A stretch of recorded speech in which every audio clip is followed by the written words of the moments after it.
What's going on, y'all? Happy Survivor Series 2019 weekend. We are here. War Games, Survivor Series are on our front doorstep, and it's time to predict these things. That's what I'm here to do. Hopefully, we'll have a decent audience in here for a Friday afternoon or Friday evening, depending on where you're living. And what we're going to do in this episode is predict both shows, War Games tomorrow and Survivor Series on Sunday. And we're going to begin with a little bit of wrestling news first and sort of treat this like a half-assed Winged Eagle. Speaking of the Winged Eagle, there will be no podcast tomorrow because with the Saturday pay-per-views, it kind of makes those pointless. So we're going to try to touch on some news and anything else we need to talk about today, along with these predictions. And then the next video you're going to get from me is going to be Sunday night after Survivor Series. Unfortunately, I will not be home tomorrow to watch War Games, and I'll get into a little bit more about my schedule here in just a second. I want to say hello to everybody and do a quick sound check and make sure that I can be heard. All right, we look good. We sound good. How Wheezy, happy birthday. What's going on, man? That's right. You told us that Friday was going to be the day. Now I forget how old you told me you were going to be. Was it 25? Thank you, dude, for the super chat. You are awesome. Hope you had a great day. Hopefully this will kick off a great weekend for you, too, and be a good way to close out your day. So you are one of our most loyal fans. You've purchased all of our merchandise, and you're here every week participating. You are awesome. So everybody, shout out How Wheezy for a happy birthday to him, and thank you for the donation, brother. As is the case for my weekend podcast and stuff, if I do see some super chats, I will get to those in between topics here and in between segments, and I will circle back and try to answer those as we go forward. I'm going to treat this like a podcast episode. However, I'm not going to post the audio on the website because after tomorrow, this is kind of an obsolete video. So these predictions are here only for the purposes of YouTube. However, on Sunday night when I review Survivor Series, that will be a podcast episode and the audio will be up for that. Let me get into what you guys can expect from me this weekend, because normally on the big 5 pay-per-views, when there's a takeover and a pay-per-view attached to it, I take both days off and I do a review on both shows. Unfortunately, with the holiday coming up and Thanksgiving and everything, it's just really not appropriate for me to try to take an extra day off at work. So I had to be responsible and I had to be a big boy, and I didn't even bother trying to work out getting tomorrow off. I was just going to swallow this one and just say, you know what, some takeovers you can't watch. So I'm not going to be here to live tweet or live react or do a live review tomorrow night after takeover. So what I'm going to do is when I get home from work tomorrow night, I'll watch the show. It's only a 4-match card, and I'll predict that in a minute. And then Sunday night after Survivor Series, when I do my Survivor Series review, we're basically gonna review both shows on Sunday night, and that will be a podcast episode. So look for that Sunday night immediately following Survivor Series. I'll be right up here live, and we'll be discussing Survivor Series and what took place on Saturday for TakeOver. And I am going to change things up a little bit for Monday as well, because there's going to be so much to talk about and so much fallout from NXT and Survivor Series. And this is the plan as of now, unless I change my mind in the next 24 hours. But the plan right now for Monday Night Raw is to not be up here for a live reaction. I usually live react to Raw every week, and it's just kind of a fun hangout for me and all my listeners to watch Raw together and sometimes suffer through it. But since there's going to be so much to talk about, I think what I'm going to do instead is come up after Raw, because there might be a lot of fallout. Who knows what we're going to see on Sunday at Survivor Series and what I'm going to talk about Sunday night, and there might be some updates that needed to be had, and I don't want to waste my time just streaming and then reacting and then getting right off and being done with it. So I think I'm going to watch Raw, like physically watch Raw here, and maybe live tweet during the whole thing, and then as soon as Raw is over, we're going to come up and do a post-Raw review and just give that a shot for this week, change things up. It's been like 2 straight years of reacting to Raw, so since Raw has been sucking so bad lately, I thought this Monday might be better to try a live review, since there will be a lot to talk about. So that is the plan for the weekend. You got me right here for predictions, Sunday night after Survivor Series, and then Monday night after Monday Night Raw. And another reason why I wanted to do a Raw review is because this will segue into the news I'm going to get into, is that Steve Austin and Undertaker podcast that they've been plugging and promoting for the WWE Network, that airs immediately following Survivor Series, and I think that's a couple of hours long. So I want to be able to watch that too, and put some notes down on that and maybe talk about that on Monday night. So not only will we have a big podcast on Sunday, we'll have another one on Monday night, and that will make up for the fact that there will be no Winged Eagle tomorrow. See what I mean? So that's kind of the plan for the weekend, and I'm sorry if that bored the shit out of you.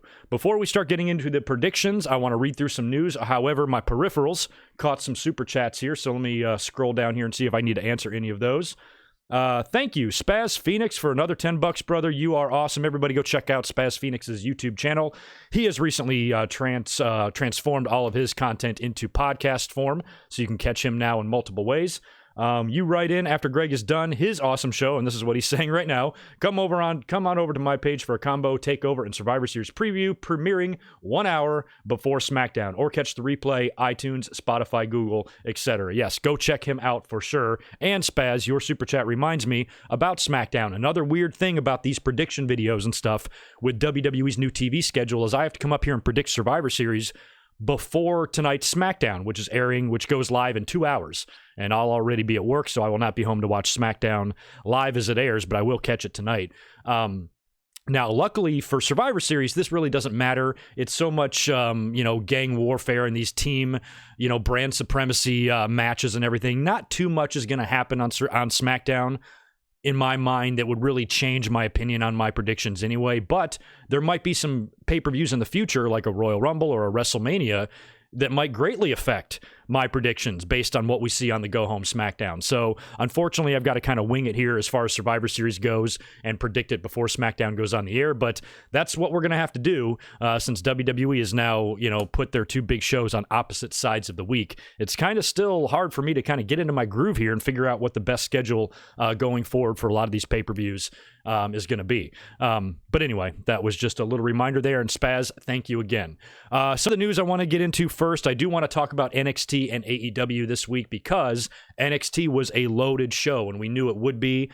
I was not home, unfortunately, to watch either Dynamite or NXT live, but I caught both shows after, and I thought both shows, like AEW has not really once disappointed me yet since they've been on the air, 7-8 weeks now. Every week they've been coming through with what I consider to be a very solid, very fun wrestling show, and I think last Wednesday night was no different. I thought Moxley and Darby Allin was supremely fun. That was the match I was looking forward to most all week across all three shows. I wanted to see that one more than anything else because I just knew that one would be fun as shit and off the fucking wall, and it was, and Moxley got the victory there, and that was wonderful. I was a little bit let down with the Proud and Powerful and Private Party match. That was supposed to be a really nice tribute match to their fallen friend, but there was a couple of really hard to ignore botches in that just kind of made the match clunky and not very good. Chris Jericho should be fucking president. That guy is fucking awesome. Another hilarious promo with him. Jake Hager could barely keep a straight face. I was laughing so hard. In WWE, you probably get reamed out backstage for that, but he simply could not control smiling. And I think Jake Hager is supposed to be that, quiet, strong muscle of Jericho who doesn't really say a lot, is kind of a badass, and he was breaking hard. Jericho is fucking incredible. He's the best thing going in wrestling today. So AEW was an exceptional show, as always. But NXT, for me personally, this is the second week in a row that I've picked NXT to have the better show. I've picked AEW to have just slightly the better show pretty much every week since this Wednesday Night War bullshit started. But the last 2 weeks, I'm giving the nod to NXT. Now, this previous week was really big because we knew NXT, was going to have an invasion. Triple H, I think, said on Raw that, it's an open door. Anybody can show up, Raw, SmackDown, whatever. So you knew they were loading that show. And you had to wonder that with all of that talent potentially appearing, they're probably going to either win in the ratings or come extremely close to winning in the ratings. And they did defeat AEW in the ratings, but only by about 23,000. I think the final ratings were NXT 916,000 and AEW 893,000. So basically, the ratings were even. Nobody really wins there. In my mind, if you're down to 20 or 25,000 viewers, it's even. So NXT did win, and of course that got everybody, debating online as to why. Well, it took the whole roster to do that, and they had to bring in all these guys, and yes, that's very true. The last time, NXT edged them out, they had a lot of Raw and SmackDown talent on there, but it's not like any of that stuff was advertised. It's not like they were saying it's going to be Becky Lynch versus this person and Strowman versus this person and letting everybody know who was going to be there. They were just making it unknown who was going to be there. We just knew that people were. And look at the matches they gave us. We actually got Becky Lynch and Rhea Ripley opening up the show. If you would have told me that morning when I woke up that I'd see Becky Lynch and Rhea Ripley having a match, I wouldn't have believed you. It ended in a schmaz, but it was still kind of cool to see for a couple of minutes there. We got Ricochet and Matt Riddle just for the shits and gigs, just for funsies.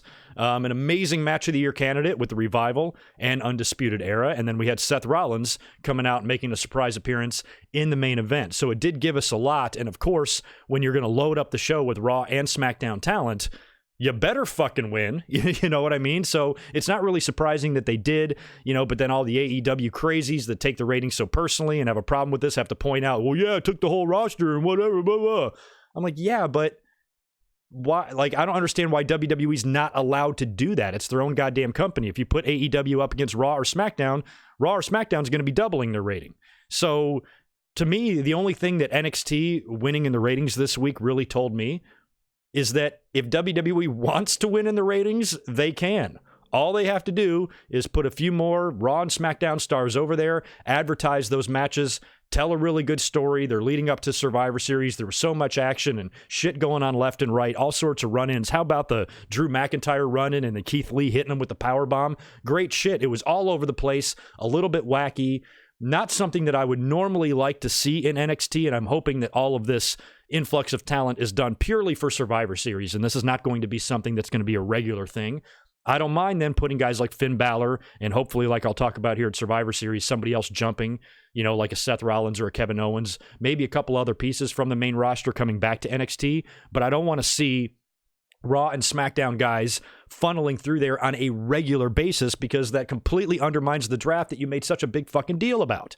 And it squashes any possibility of you actually having a legit brand split before it even gets started. So I'm giving them a pass here because it's Survivor Series and it's brand versus brand versus brand. So you're going to have some mixing in of talent. I said on the podcast last week that it feels like everything's just been put in a blender and spun around. Like, I can't make heads or tails of half of the shit that's happening because you got you got War Games and Survivor Series back-to-back on back-to-back nights. Both pay-per-views have team matches going on, and I can't tell who's on what team and what's at stake and what the hell's going on. I feel like I'm gonna pass out. So it's a lot going on.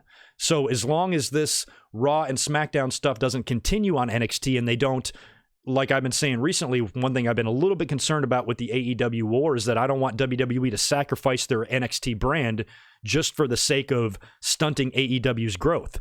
Because if you start changing the identity of NXT, then the magic is lost, It's, look what happened to ECW, when you brought ECW back under a WWE umbrella, it sucked, So if you start changing the way NXT is, there's rumors already of them starting to go into bigger arenas for Wednesdays starting in next year in 2020. So if they start doing that, and then next thing you know, you got Braun Strowman and Roman Reigns showing up on this show every other week. What's NXT? NXT is nothing anymore. So I think there's got to be a balance there. If you want to have all this talent there for the purposes of Survivor Series, fine. Give us a few matches that we may never see. Becky and Rhea Ripley, who knows when they will ever be in the ring together. Those two girls could be in a high-profile match at WrestleMania like 3 years from now. And they could look back on this one little brief encounter to tell part of the story. So there's, lots of cool possibilities with talent showing up there every now and then and having a match. But as long as it's not a regular thing and you completely destroy what NXT has become, that's the line I don't want them to cross. Does that make sense? So that's my only concern there, with NXT and what this could mean with all the talent being there in the future. And I've got a cat. Get away from my microphone cord. Okay, my cat almost pulled out my microphone cord. Get out of here. Anyway, sorry about that. So, I thought all the online debates about, the ratings was really stupid because it was like, oh, yeah. And I'm like, it's okay, whatever side you're on. I'm glad that NXT is winning a couple of weeks, and I'm glad that they're bringing it close when they want to, because what that tells me is the closer these ratings stay, you keep these ratings within 50,000 viewers, 100,000 viewers, even 200,000 viewers, all that's going to do is force both shows to be better and to give us a better show than we had the week before. And you know who benefits from that? Us. So I put on Twitter yesterday, that's a couple of facts there. The closer the ratings are, the better the shows are going to be. And if the side that you're on doesn't win one week, it's okay to accept it and not be a little bitch. It's perfectly acceptable to not be a little bitch, as crazy as that sounds. So I thought it was a lot of just kind of pointless arguing online, because why are you? Both shows were awesome. And the strength of the WWE really shined there, because when you look at the talent that they have available to them across all their brands, the AEW fans act like they're cheating if they bring in Drew McIntyre or Seth Rollins. Why? It's their fucking talent. It's their shows, you know? Chris Jericho, Bryan Alvarez, both were tweeting out yesterday, it's a marathon, not a sprint, you know, which is true. And they're basically poking fun at WWE for saying that. And then WWE loads up NXT with a bunch of main roster stars. But like I said, that's due to Survivor Series. Now, if WWE pulls this same shit in the middle of July, then I will agree with those tweets of Jericho and Alvarez and alike, because if WWE just does that for no reason, just to spark a rating or just to compete because their show head-to-head with AEW isn't getting it done, then we can have that discussion. But for Survivor Series, you know, to me, the talent was there because that's part of the story right now. So it wasn't really like they were cheating, and even if they were, they're allowed to. It's not a, you know, the phrase should be changed from it's not a marathon, it's a sprint, to it's a we can do whatever the fuck we want-a-thon, not a sprint. If WWE wants to have Ricochet and Riddle just for funsies, they have the right to do that. And AEW can't complain if WWE decides to say, you know what? We feel like winning in the ratings this week, so we're gonna. AEW can't do that. They can't just decide they're going to win, you know, because WWE, if they want, they can counterbalance it. Now, I also think, just so nobody's misunderstanding my comments here, I also think that AEW deserves a lot of credit. They hung with a show that was a go-home show to a major pay-per-view, actually a go-home show to 2 major pay-per-views, and that was going to be loaded with talent from all 3 brands. And NXT only won in the ratings by about 24,000 viewers, which, like I said earlier, is nothing. If you ask me, it's even. So I'm excited. I'm just excited that this can happen. I'm excited that the ratings can get this close, because even Raw and Nitro, I don't think they had weeks close like this, you know, back in the day. So it was usually pretty one-sided. So this is really good news. I'm excited for the future. I hope to see fun things this Wednesday on Dynamite, and we know we're gonna, and NXT as well. So, you know, let the awesome wrestling continue, because we fans are benefiting. So anyway, that's the story with NXT and the ratings and all of that. Let me scroll down here and see if there's any other super chats I need to hit before I finish up the news, and then we get into our predictions. Barry MK 400, excuse me. Thanks for the $2, dude. You are the man. And go check out Barry's YouTube channel. He's got a YouTube channel as well where he does all sorts of shit. What do you think will be the best match on Survivor Series? I'll talk about that here soon. I think it could be anything. I could think it could be a singles match. I think it could be a triple threat, or it could be one of the 5-on-5 on 5s. I'm going to give that some thought and maybe hit you with that as we predict Survivor Series, because off the top of my head, I gotta think about it. There's a sleeper match. I don't think everybody's expecting Ray and Brock to be like the best match, but once they announced that no holds barred stipulation, man, I got some ideas for that match. I'm going to do some crazy predicting here later on. But anyway, the other news that I have written down that I wanted to get into before we talk about the predictions is that CM Punk had his first real appearance on WWE Backstage this past Tuesday. I did watch most of it, and there were some interesting things coming out of there. He did confirm that he is working for Fox. We all knew that. And that he joked about basically being paid to criticize WWE. Which is really funny. But at the same time, he acknowledged exactly what I was talking about, you know, when this story broke, is that this builds the bridge. He acknowledged that very bridge being built. Now that he's working for Fox, he's a little bit closer to WWE, kind of easing his way, you know, dipping his toes in the water first, see if he likes the temperature, maybe getting a little deeper and deeper as we go through here. And he acknowledges that you never say never when asked if he's going to wrestle again. He shit on WWE Creative. He poked fun at the Big Dog segment on SmackDown, which was horrendous. And also traded a few jabs with Seth Rollins. Now, as soon as Punk came back, Seth tweeted out, "Fight me, Punk." And then on Backstage, CM Punk kind of shits on Seth a little bit, tells him to delete his social media because he doesn't know how to handle it. And maybe Rollins should just stay off media, and just poked a little bit of fun at him. And then at the end of the show, Tom Arnold, who apparently had tweeted, Tom Arnold of all people, I forgot he was alive, tweeted something about CM Punk. I don't even remember what, a few days ago. So CM Punk responded to that, cutting a promo on Tom Arnold, but also inserting Seth's name into the promo here and there. So there you go. Bam. If you're going to do a CM Punk comeback, you got a few months to figure it out. get him in the door and just make that match for WrestleMania. CM Punk and Seth Rollins. Why not? It's going to get a lot of buzz online. You've got one of the worst social media people in Seth Rollins against one of the best. CM Punk can be a hugely over babyface. It can be a match that you can believe, has some realism to him because of the way Seth Rollins acts and shit like that. And when you think about WrestleMania 36, what are going to be your big marquee matches? What are going to be your big attraction matches to bring, to make this WrestleMania as good as all the others? Because right now, the way it looks, the trajectory anyway, looks like Roman Reigns going to be beating the Fiend for the title at WrestleMania. If Brock Lesnar remains champion, who's even on Raw right now that would be a big contender for him that could beat him? And if you want to have that attraction match or that returning star like a Rock or someone like that, CM Punk is right here. Just slowly talk to him in the next few months. By the time we get to Royal Rumble time, offer him some sort of a big deal. I don't know if he's insistent on being in the main event of WrestleMania or not, but hopefully a match with Punk here, or a match with Rollins, could be a lot of fun inside and outside of the ring and the build up to it and all of that. So that's what I'd do, if they are able to somehow sway CM Punk to getting back in the ring. And by the way, if there's anybody in the chat right now insisting that he will or won't, you're full of shit. You don't know. So he may never wrestle again, or he may be back, but I think it would be hard to bet against him coming back at this point, at some point, even if he wants to string us along and just dangle that carrot in front of our face and wait a whole year before he even thinks about this.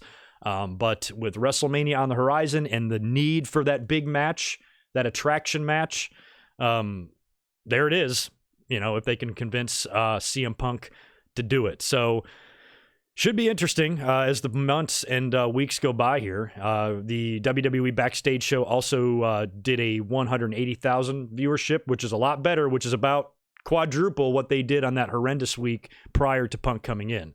So he has definitely really helped the viewership for that. And I'm going to keep watching it as much as I can because it's just interesting to see him back there.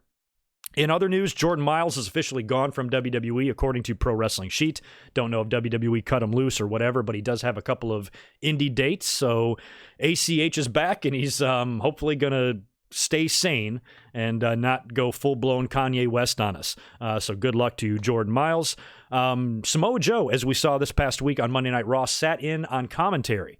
And we speculated during the live stream that Spaz is Punk the fourth man on Team Ciampa. I don't think so. I think it's going to be a Velveteen Dream, but we got to remember that Survivor Series is in Chicago, and if they are able to fast-track something and do a major comeback, that would be the chance to do it. You could also do a Ronda Rousey comeback on Sunday as well. But with Punk, I feel like it's just a little too quick, and even though it's in Chicago and all the stars are aligning, I think it's too quick. I think there's still some fences to be mended there, and we still have some work to do to get Punk back in the ring, but you never know. Anyway, getting back to Samoa Joe, he sat in on commentary on Monday Night Raw, and I guess because Dio Madden is still selling the beatdown from Brock Lesnar, I suppose, and I speculated that this might have been done by design just to give Samoa Joe kind of like a tryout. And it reminded me of a lot when CM Punk had his brief stint as a commentator as well. I thought he did great. And Samoa Joe, when you think about where he is a veteran, and he's been, he's not getting any younger. He has been relatively injury prone in WWE, and based on what we've seen from him so far in the company and all of his big feuds and all of his big programs, I think if he was going to win the WWE title or the Universal title at some point, he already would have. He challenged AJ Styles a number of times. He challenged Brock Lesnar, challenged Roman Reigns, fell short on all of them. And even though he had a few big victories in his career, if he was going to achieve world title status in the company, he'd have been there by now. So maybe they want to make use of his speaking ability. The guy's a great promo, and maybe they wanted to see if it would translate into commentary, and I feel like it did.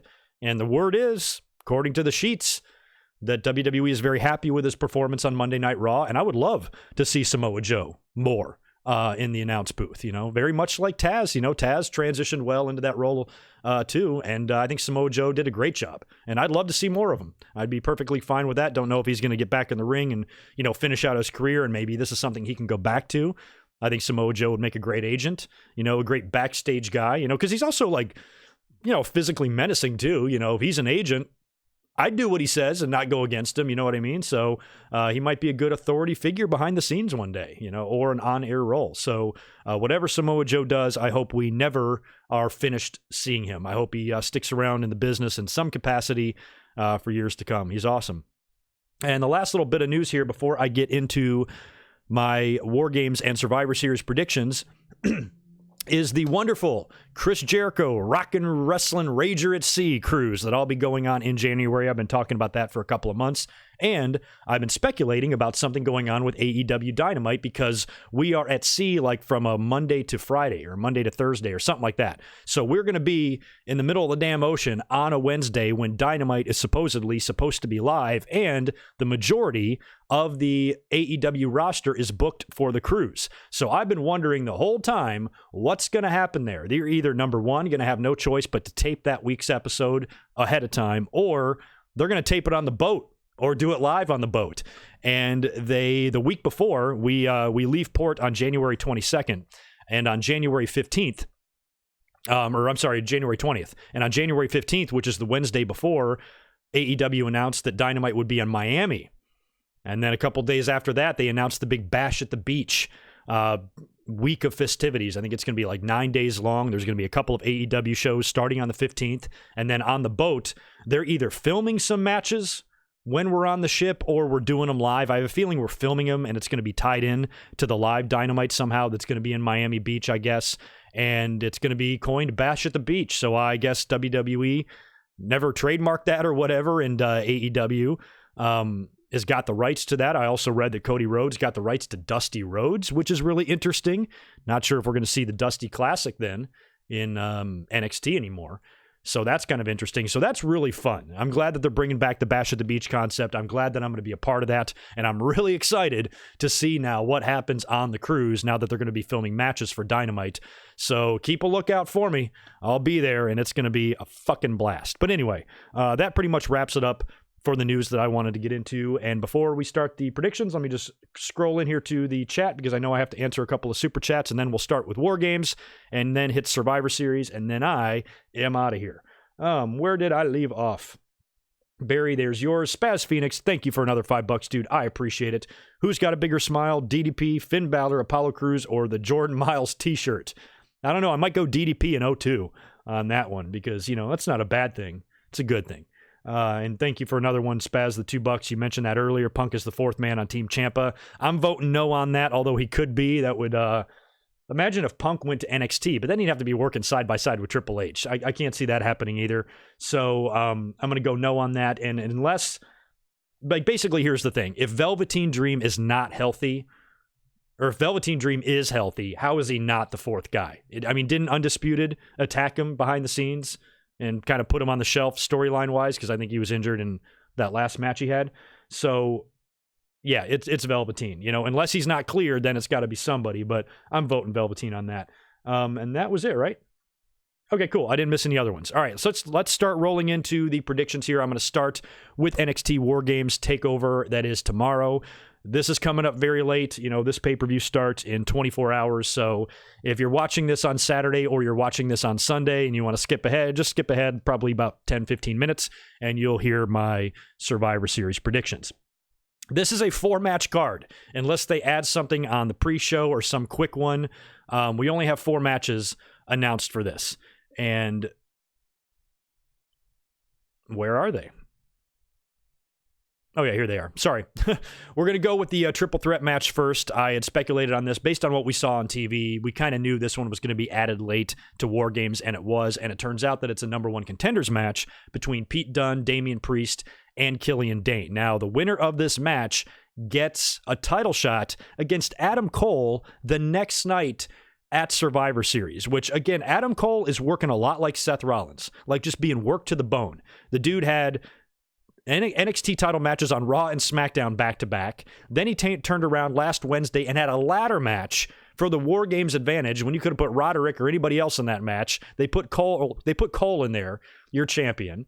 And now he's got to go into Survivor Series weekend in a War Games match, a brutal, demonic, satanic type of match that you can get seriously injured in. He's got to work that match, and then the very next night on a pay-per-view, defend his NXT title. Does anybody besides me think that that's too much? It's like the same thing with Seth Rollins. He's doing double duty all the time, and I don't want to jinx anybody, but I really hope Adam Cole stays healthy. I love him. I think he's a great champion, and I don't want to see WWE take any unnecessary risks with him. I don't think he needed to be in that ladder match on Wednesday, but he's a workhorse, man. He works his balls off, and he's got a long weekend ahead of him, and he's got to take on the winner of this match. And I think if you're thinking about Survivor Series and what would make the best Survivor Series type of match, Killian Dane and Damian Priest are great and everything, but I think Pete Dunne should be the winner here. He's the one with the bigger track record. He had that long run as UK champion, and I think the match can be super entertaining on Survivor Series, provided Adam Cole is not too banged up. So I'm going to go with Pete Dunne to win the triple threat. We've got Finn Balor taking on Matt Riddle. This match was kind of made last minute because Balor was on path to face Gargano. So they basically pulled Riddle from the War Games match to put him in there with Balor, which is equally as sexy of a matchup as Balor and Gargano. For the purposes of this match, I had trouble predicting it because it's kind of not the original feud. So if Balor and Riddle is going to continue, then I know who I'm going to pick here. But if Balor and Riddle is a placeholder for Gargano getting healthy again, so Gargano can come back and face Balor, then I might change my prediction. So basically, my instinct tells me that Finn Balor will win this match. It's his first match back in NXT. I really think it would be a mistake to have him drop a match here. So I think Balor can beat Riddle at TakeOver, maybe even with some help, because don't forget, anybody can show up. You can have an NXT person run in here, even a Raw or SmackDown guy if you wanted to. So I think Balor will get the victory there, and maybe if they did a match down the line, a return match, Riddle will get his win back, maybe on TV, on NXT. Give me Riddle versus Balor on NXT head-to-head with AEW. Sure, you can easily do that return and put Riddle over. So I'm just going to go Balor because I think he should not lose his first NXT match back, and I think he'll find a way to defeat Matt Riddle. We've got Team Baszler versus Team Ripley. It's going to be War Games match. Shayna Baszler, Bianca Belair, Kaylee Ray, and Io Shirai taking on Rhea Ripley, Tegan Nox, Candice LeRae, and Mia Yim in the War Games match. Now, I kind of let the cat out of the bag on my prediction on this in the past couple of weeks. I've not really faltered from that. I think Team Baszler is going to win this. I haven't really been that impressed with either. I hate to say this about NXT. You just got to be honest, though, right? Haven't been really impressed with the build to either 5-on-5 or either 4-on-4 War Games match. With Survivor Series the next day, there's too much going on. And I put on Twitter yesterday that as much as I love the takeovers being tied to the Big 5 pay-per-views, and I love those long weekends of wrestling, for the purposes of this particular year, I think they should move War Games to like December. It's just too much going on with a Saturday show full of teams and a Sunday show full of teams, and you don't know which way is up, and it's just really confusing to the audience. It's confusing to me, and my job is to follow this shit. So I can't even make heads or tails of it. So I think it's just too much going on, and these War Games matches don't feel as good as the first 2 years. Now, we haven't even had a women's one yet, so there's no precedent set there, but I still think just the way these teams are thrown together, just this mishmash of guys, other than Undisputed Era, it just feels like these teams are just slapped together, thrown in a cage to fight. The talent is doing everything they can. The build on the women's end of things has been pretty good as far as like the action, and everybody kicking each other's ass and the great ladder match last week and all of that. But overall, it feels slapped together and rushed. It's got that like vibe to it. So these matches might be very good. I have no doubt that they will. But you have to wonder, with no real hatred, with no real issues at stake other than just talent vying for a chance to be on the team, to go into a cage and kill themselves, who really cares who wins? You know what I mean? But I'm going Team Baszler all the way because I think Rhea Ripley and Shayna Baszler is going to be your women's feud going forward. And I think Ripley is going to be the one to take the belt off of Baszler. I've maintained that for at least the past 4 months now, that Ripley will be the girl once they finally get to that one-on-one program. So I think you give Baszler the victory here, sets up Rhea and Baszler for the future and maybe at the Royal Rumble. Or if you stretch it all the way to Mania, but I don't think so, Rumble might be a better place for that. Pass the torch to Ripley, throw Baszler in the Rumble or something and do it there. But for War Games, I'm going with Team Baszler to get the victory there. We've got the Undisputed Era, the entire team in War Games for the third year in a row. They're taking on Tommaso Ciampa, Keith Lee, Dominik Dijakovic, and a partner still to be named. Now, we were talking about that earlier. Spaz mentioned CM Punk. I don't think it's going to be CM Punk. I suppose it could be somebody from Raw or SmackDown jumping back to NXT. But like I said earlier, the only person that makes sense to me is Velveteen Dream. And the only thing that will stop Velveteen Dream to being in this match is him not being cleared. Because if he was recently injured, I don't know if they really want to put him in a match like this. So he's got to be 100% ready to go. And as long as he is, it will be him. And I haven't really thought of other options. I'm just expecting it to be him. So we'll see what happens tomorrow. But I think I'm going to predict Undisputed. Again, their opponents seem thrown together. Ciampa, Keith Lee, and now Dijakovic, who just got done with a short program there. Plus you had Matt Riddle in, and then he got taken out. You don't even have your fourth partner named yet. Undisputed Era has been together for a long time. They're a unit. They're a team. They've got experience together. I think they should win. So I'm going Undisputed Era to take the men's 5-on-5. So as I reread that, that's pretty much all heels except for Pete. Is Pete Dunne a heel or a babyface? I don't even know. I feel like I need some babyfaces to win there. Maybe Team Ripley will win. But I've got Baszler losing on Sunday, so I think she should get a victory here somewhere during the weekend. So yeah, looking at it, I don't think I'm going to change anything. That's actually who I'm going to pick. I might be wrong on those predictions, but yeah, so let's go Pete Dunne, Undisputed Era, Team Baszler, and Balor to get the win. I suppose maybe Riddle could win with some interference from Johnny Gargano. That's possible. But no, I'm sticking with Balor. All right, Survivor Series, here we go. Big, crazy-ass card here. Now, when this is written down, this does not look horrible. The 5-on-5-on-5 triple threats, the two that we have for the men and women's, I think both have the potential to be extremely fun. Remember a couple of years ago when they had that great one that lasted like an hour with the men? I think either one of these matches have the potential to be that. But even if they both suck, when you look at the card, it's awesome. We got a lot of good matches on here, you know? We've got, well, let's just run through it. I'm going to run, I don't think we have anything announced for the kickoff at all, and this is only according to WWE.com as of Friday afternoon prior to SmackDown. So this is the card that I have. We'll start with the tag team match, Viking Raiders versus New Day versus Undisputed Era. All three sets of tag team champions together. I'm going to go Viking Raiders for a couple of reasons. Number one, New Day doesn't need another victory. They're a million-time, umpteenth tag team champions of the world, and they are over and will never not be over. I think they can afford a loss here. Undisputed the night before is going to be in a goddamn War Games match, and the Viking Raiders are unstoppable. Big victory on NXT. They need to be pushed as monsters and remain as monsters because the champions on Raw, as they are now on the same brand as the Authors of Pain, who are starting to emerge back onto the scene. And that eventual collision there, I think, should be built as best as possible because WWE is going to hotshot that and they're going to fast track it and they're going to ruin it and it's not going to be any fun. So we already know it's probably going to suck, but at least try to keep the Vikings as strong as humanly possible until you get to that confrontation. So I think the Viking Raiders should pick up the victory in the tag match. We've got Becky Lynch versus Bayley versus Shayna Baszler.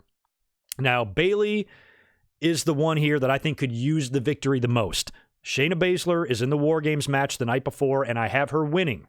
So since I have her winning that, I think she can afford the loss here. Becky has been on a roll ever since WrestleMania. She's the champ. She's been the champ for so long that at this point, wouldn't you expect her just to probably make it into WrestleMania as champion and maybe set up that Ronda Rousey and Becky Lynch rematch? How do you get there?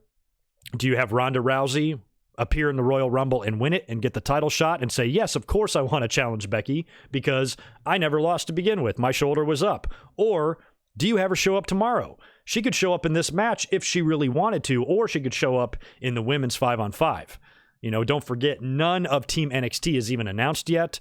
And once they are, Rousey could make an appearance in that and help out somebody. And she could also help out her buddy Shayna Baszler in this three-way with Becky and Bayley. But I'm going to just pick Bayley. I think Bayley is the one that could utilize this victory the most. Baszler is going to be in a brutal match the day before, so she can have an excuse here. Becky Lynch, you know, she's still Becky Lynch. She's still the Mon, and she can still go into WrestleMania as champion. No big deal there. And Bayley could really benefit from this victory. So could Baszler, but Baszler's got the War Games match. So putting Bayley over here is what I would do. And then we also have AJ Styles taking on Nakamura and Roderick Strong, U.S. IC versus North American champion. This one is fun because Nakamura is taking on Strong Styles. Roderick Strong and AJ Styles. Very cool. I'm going to go AJ. I know that's random, but AJ, yeah. I think Nakamura was kind of on my list first. He's kind of got that new little group going with Sammy and Cesaro, and might be a fun victory for him to get. Strong is going to be in the cage match the night before, but AJ's AJ, and between the three of them, I think he's the biggest star and should just flat out get the win here. I'm picking AJ Styles. We've got Adam Cole defending the NXT title against the winner of the triple threat on Saturday. Now, I predicted Pete Dunne to win that because I think that would be the most fun match to have.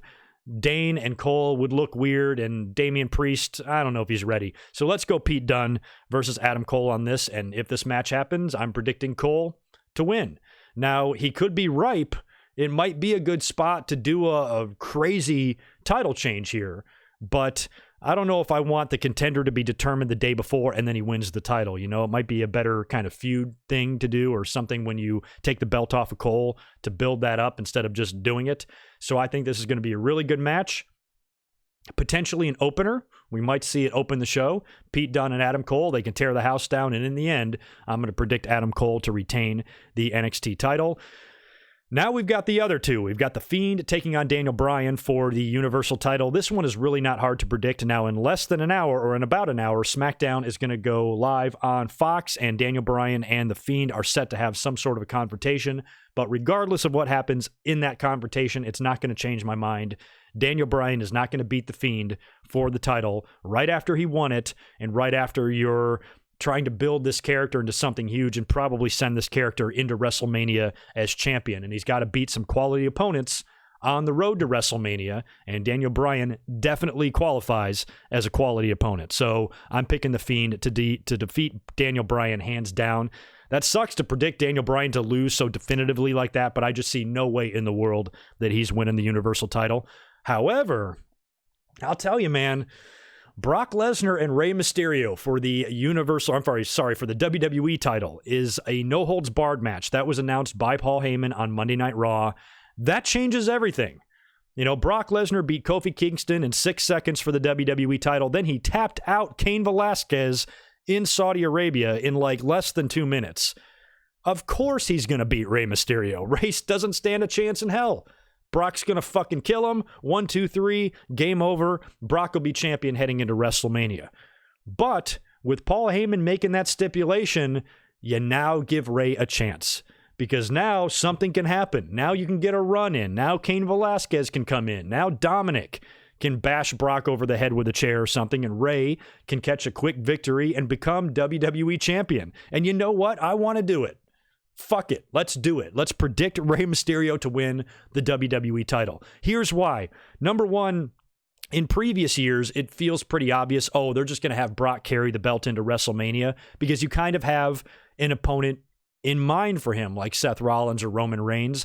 On the Raw roster right now, aside from Seth Rollins, who I don't think they're going to give us Brock and Seth again, aside from him, who on the Raw roster are you saying, oh God, that's going to be the guy to go into Mania and take the belt off of Brock? I can't really think of anybody right now. So instead of Brock going home and putting that fucking title on his nightstand for 6 months, why not give it to Rey? He's at the very end of his career here. One more fun title run, winning the belt in the same building that he won it the first time at WrestleMania 22 in Chicago when he won the world title against Orton and Angle after Eddie Guerrero died. Why not, man? You can do all sorts of stuff. I've been pitching a Dominic heel turn, eventually Dominic turning on Rey, but I don't know if, why would you do that? Number one, Dominic has proven that he does not know how to cut a promo. So if you were going to do a father-son match with Dominic, you can't even really have much of a build there. Because Dominic, unless he has somebody like Paul Heyman speaking for him, what is Dominic going to say on the mic that's going to be believable? He's going to have to turn heel and align himself with Heyman and Brock. And Heyman is going to have to do all the talking for Dominic. But again, it goes back to that. Does Brock Lesnar need assistance to defeat Rey Mysterio in a no-holds-barred match? No. He needs no help to beat somebody that's the size of his leg.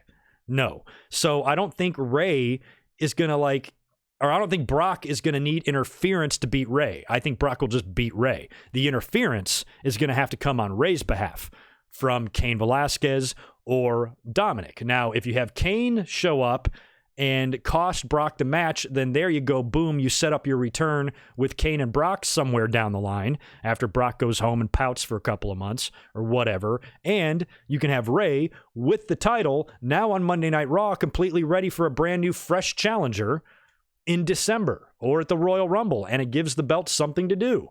I actually think putting the belt on Rey would be a good idea here. You know, so I'm predicting him to win somehow. I know it sounds crazy. How's Brock going to beat Kofi in 5 seconds and Cain in 2 minutes, but then lose to Rey? I think that's where the no-holds-barred stipulation comes in. And Rey gets some help. You know, Dominic owes Brock one. Brock has murdered that poor kid like 3 times. Beat his ass when he yanked him over the barricade and fucked him up. You know, then he beat him backstage on the Titantron. Then he beat him up in the trainer's room. You know, he's got some comeuppance coming, you would think. So if Dominic shows up there with a lead pipe, baseball bat, steel chair, tank, whatever, he can maybe be instrumental in helping his dad win the title. The two can share a tearful embrace, you know, in the ring as they celebrate together and, you know, that sort of shit. And then maybe even Rey can give his son the tough love. Like, look, I appreciate what you did for me, but I don't want you involved. You know, which also goes back to why is Rey putting his son in these situations? I pitched the heel turn idea because Rey seems to be bringing Dominic to TV only to get killed. So maybe Dominic has some resentment there. Dad, why are you bringing me into this war zone, you know, and putting me in the hospital every time it's dad take his kid to work day? You know what I mean? So there's all sorts of things you can do here, but let's have some fun and predict Rey Mysterio to win the WWE title. Jay Hunter, what's going on, man? Good to see you in here. And thank you to everybody that is hanging out. What do we got in here? 120 folks in here. Oh, will you guys do me a big favor? Those that are in here right now, if you have not already, will you smash the like button for me and hook me up, get the likes up? It helps the channel. It helps, you know, the continued success, all that good stuff. So if you can smash the like, I would greatly appreciate it. And that does it for our non-team matches. So that knocks out all the title matches and the triple threats. We're now on to the 5-on-5s. Let's start with the women.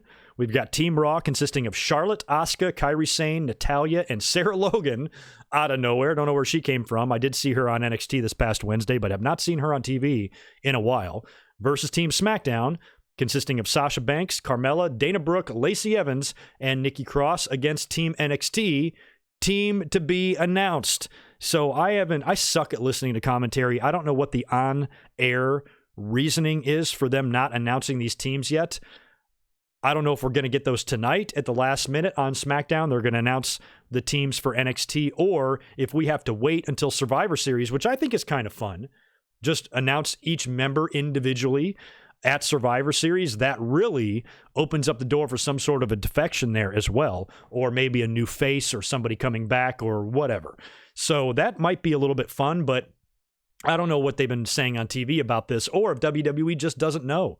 They might not want to take any chances by having somebody that might be in a War Games match the day before and then they get injured and they have to get yanked out. So maybe they're just going to evaluate things on Sunday and then decide to put who to put in these matches. So I don't know what they're going to do here and who's going to consist of these matches, or who's going to consist of the teams here on these matches. You would think that like somebody like Dakota Kai. Oh, incidentally, speaking of Dakota Kai, I forgot to mention her on the War Games match in Shayna Baszler's team.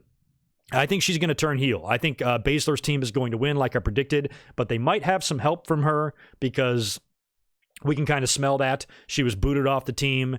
She's been out there professing her love and support for Team Ripley, but you know there might be some animosity there, and she might go heel. So I think Dakota Kai might have a big role in the War Games match. But another thing that worries me about the Survivor Series match is that there's a really good chance that they could put War Games opponents on the same team, which I think would also be stupid, and I don't really want to see. So who knows who they're going to have for Team NXT, but based on my predictions, I think I'm going to go Team NXT, even with us not knowing who it is. For this match, it's going to be really hard to defeat Team Raw. It really is. I mean, I should be picking Team Raw here. Nobody's going to eliminate Charlotte. Probably nobody's going to eliminate Asuka. You know, it's going to take some interference. It's going to take a DQ. It's going to take something fucked up for either one of those ladies, especially Charlotte, to lose. So I'm reluctantly picking them to lose and picking NXT here, but there's a method to my madness. So I'm picking Team NXT to win the women's 5-on-5. For the men's 5-on-5, we've got Team Raw, consisting of Seth Rollins, Drew McIntyre, Randy Orton, Ricochet, and Kevin Owens, taking on Team SmackDown, consisting of Roman Reigns, King Corbin, Shorty G, Mustafa Ali, and Braun Strowman versus Team NXT, also to be announced. So for this one, I want to do the same thing. I want to predict Team NXT. Even though we don't know who it's going to be, we have no clue, and it might be a mixture of War Games opponents from the night before in this match as well. Well, actually, no, because all Undisputed Era will be busy. Yeah, Cole and Roderick and Fish and O'Reilly all have matches. Okay, so it won't be them, but it definitely could be a fun kick-ass group of guys with some sort of a major defection. So I think in the women's 5-on-5, you need to do something fun, have Ronda Rousey, come out, do something to cost Raw or SmackDown the match and give the victory to Team NXT. The same goes for the men's team. I think Seth Rollins or Kevin Owens needs to defect, and they do like an Austin at Invasion type of storyline. Seth Rollins would be a lot of fun, but I don't know if they're going to move Seth to NXT. I think they're teasing it, but, even if they do, I think it would be temporary. I don't think they want to lose a main roster guy like Seth to NXT.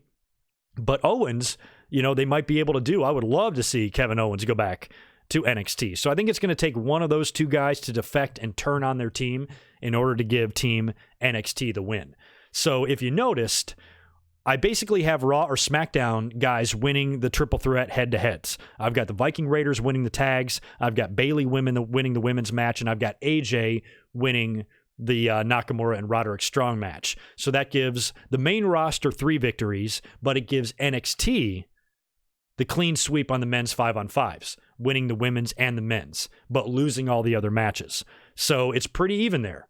Raw gets a couple of victories, SmackDown gets a couple of victories, and NXT gets a couple of victories, and everybody retains their title. I'm sorry, not everybody retains their titles. I did predict Ray to win, because I would have predicted Brock to retain had they not added the no-holds-barred stipulation, and that got me changing my mind.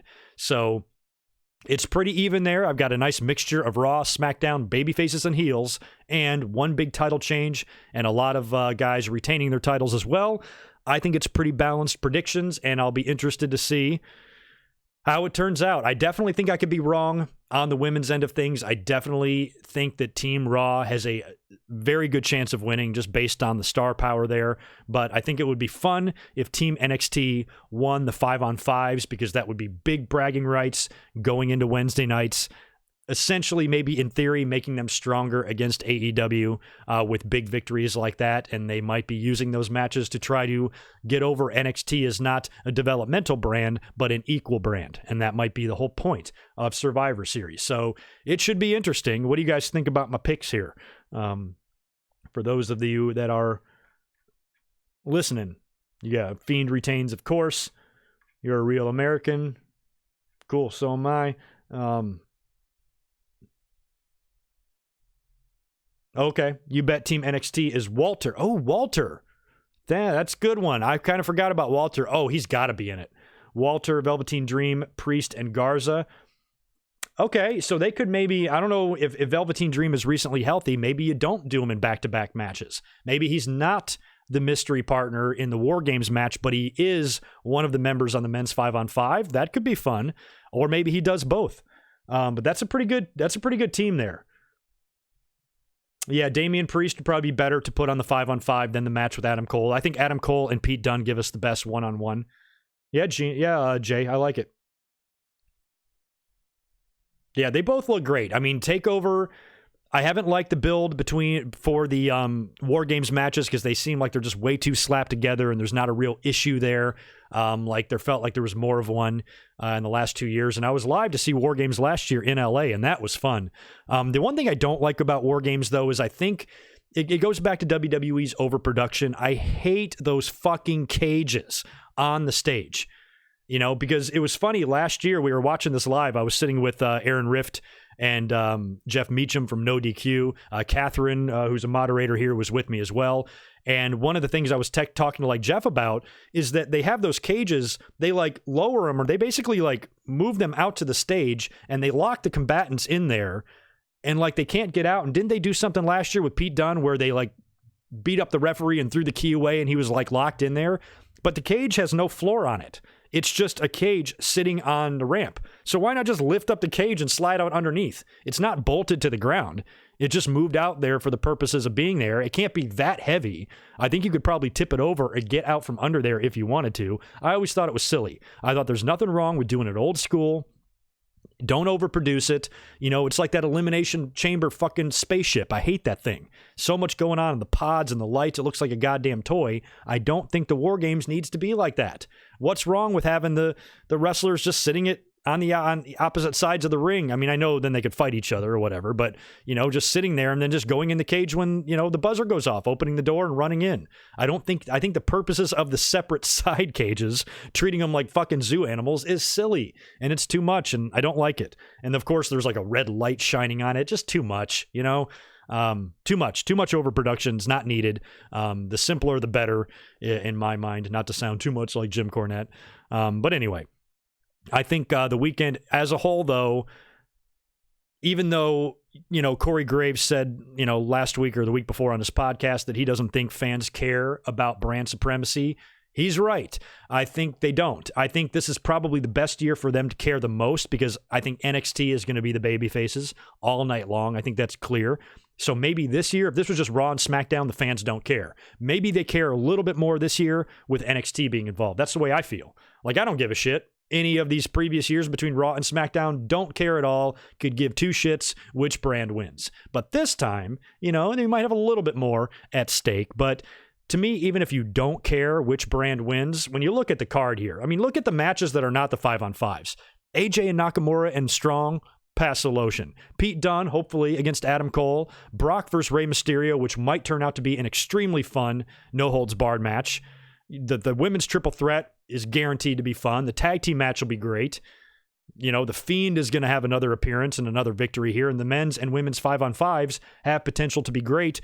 War Games, you know, TakeOver War Games, we know will be awesome. Balor and Riddle, you know, there are some matches on here. And a lot of talent going to be on display on Saturday and Sunday for sure. It's going to be a fun weekend. So again, I apologize for not being here tomorrow, but I'm going to do the responsible thing and work. And then immediately following Survivor Series, I'll be up here to talk about the show, and we'll backtrack and talk about War Games, talk about the entire weekend as a whole. And then on Monday, instead of me reacting to Raw, I'm going to come up after Raw to review it and talk about all of the fallout from Survivor Series and what is on the horizon for the next pay-per-view going into the end of the year. So we're going to try to stay on track here so we can cover all this in the most efficient way. So that's why the schedule for this weekend is just a little bit changed up. And that might be my schedule on every Big 5 pay-per-view, is to do something like that. So keep that in mind going forward. I'm going to make sure there's nothing else to say in the chat.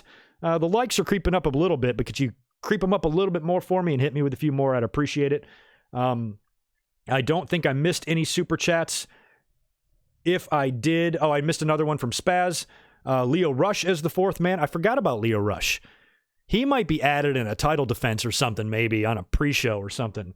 But Leo Rush could be the fourth man. Yeah, maybe if Velveteen is not cleared, but if he's cleared, it has to be Velveteen.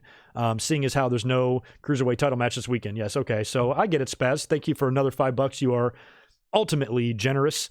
But yeah, so Leo would be an excellent candidate provided Velveteen's not healthy. But if he is, it just feels like it's got to be him, you know? Anybody else that I missed? I don't believe so. Think that was it. All right, I have got to get out of here now. I want to thank all of you for hanging out today and going through these predictions with me. Let me know all of your thoughts on this in the comments below if you're listening to this after the fact. And like I said earlier on in the podcast, the audio to this will not be available on the website because after tomorrow, this prediction video is pretty much obsolete. But the audio will be up for my Survivor Series and War Games Takeover or Takeover War Games reviews that I'm going to do on Sunday night. So you guys have a good rest of your day and weekend. I will do my best to eyeball takeover tomorrow. So if you want to do me a favor and shoot me a follow on Twitter at GoodMicWork, I would love to get some play-by-play updates on Twitter. Send them to me. Let me know how the show's going. And then when I get home, I will check it out for myself. Hopefully it's going to be a fun weekend for all of us, and I'm excited to share it with you. Y'all be good. I'll catch you on Sunday.